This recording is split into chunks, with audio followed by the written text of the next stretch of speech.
গাজায় আরও জোরদার করা হয়েছে ইসরায়েলি হামলা। এতে গেল ২৪ ঘন্টায় প্রাণ গেছে ৪০ ফিলিস্তিনির। হামলা থেকে বাদ যায়নি গাজায় পানি বিতরণী একটি কেন্দ্র, আর এতে এক শিশু সহ প্রাণ যায় আরও ৪ জনের। তবে রয়েছে পাল্টা প্রতিরোধও। গাজায় জিম্মি ইসরায়েলিদের ফেরত আনতে চাপ বাড়ছে নেতানিয়াহু প্রশাসনের ওপর। উত্তপ্ত ইসরায়েলের অলিগলি, তেল আবিবে জড়ো হয়েছেন লাখো মানুষ। হাতে ইসরায়েলি পতাকা ও কণ্ঠে সরকার বিরোধী স্লোগান। দাবি একটাই, গাজায় হামাসের কাছে জিম্মি স্বজনদের ফিরিয়ে আনা।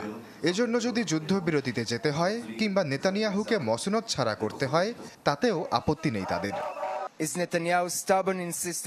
নেতানিয়াহু একরোখা উদ্যেদী। তিনি জানেন যুদ্ধ চালিয়ে যাওয়া মানে নিজের নাগরিকদের হত্যা করা। এরপরও ব্যক্তিগত স্বার্থের কারণে তিনি আলোচনায় বসতে রাজি না। যুদ্ধবিরতি ছাড়া কোনো বিকল্প নেই।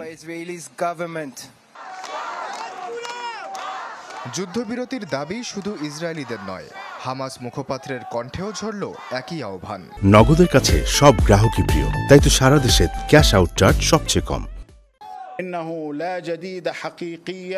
যুদ্ধবিরতি নিয়ে আলোচনায় কোনো অগ্রগতি নেই। যুক্তরাষ্ট্র পর্যাপ্ত চাপ প্রয়োগে ব্যর্থ। আমরা আবারও জানিয়ে দিতে চাই, স্থায়ী যুদ্ধবিরতি নিশ্চিত করে এমন যে কোনো শর্তে সম্মতি দিব আমরা। তবে ইসরায়েলি সেনাদের গাজা ছাড়তে হবে।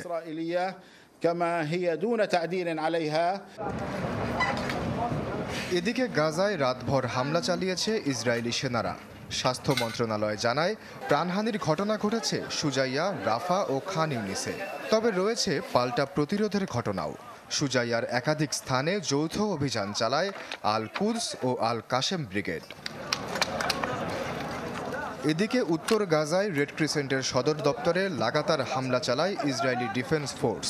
এতে বাধ্য হয়ে কর্মস্থল ছেড়ে সরে যেতে হয় স্বাস্থ্যকর্মীদের। রেড ক্রিসেন্ট জানায়, এ পর্যন্ত উপত্যকাটিতে প্রাণ গেছে প্রায় ৫৫০ চিকিৎসাকর্মীর।